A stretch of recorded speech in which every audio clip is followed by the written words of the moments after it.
Yan po ang kanilang dinadaanan. 1/3 pa lang po yan.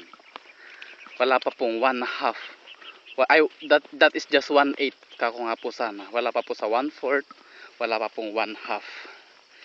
Yan. Malayong-malayo po yan. Sapagkat kung ako po ay naglalakad, nilalakad ko po ito ng halos 1 oras po. Nasa 44 to 45 minutes ko pong nilalakad yan.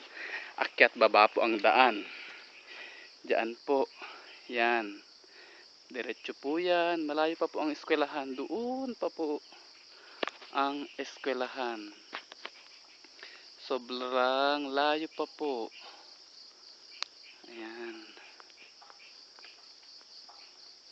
Yan po. Ito po ang daan ng mga bata upang sila po ay pumasok sa paaralan. Yan. Sana po ang lahat na makapanood nito ay mahipo po ang kanilang mga puso upang makatulong at upang makapagbigay solusyon sa problemang tinatahak ng mga batang ito para sa kanilang pag-aaral. Yan po. Yan, lilika po tayo rito. Yan.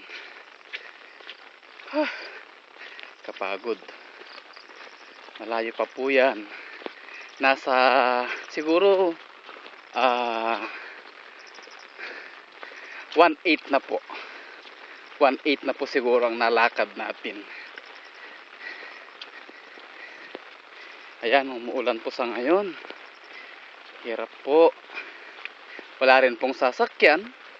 Wala pong choice ang mga bata upang makarating sa kanilang paaralan kundi ang maglakad. Na kahit ganitong tag-ulan, kanila pong nilulusong ang ulan, ang tubig baha upang marating lamang nila ang kanilang paaralan.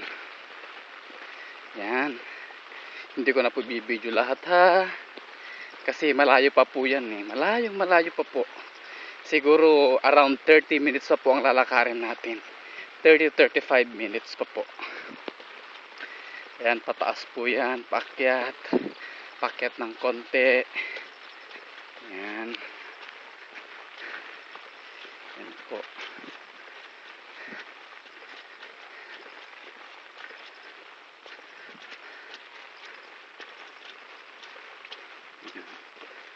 Ayan, tapos pababa po tayo.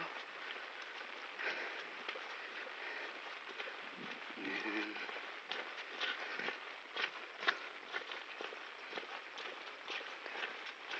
Pababa.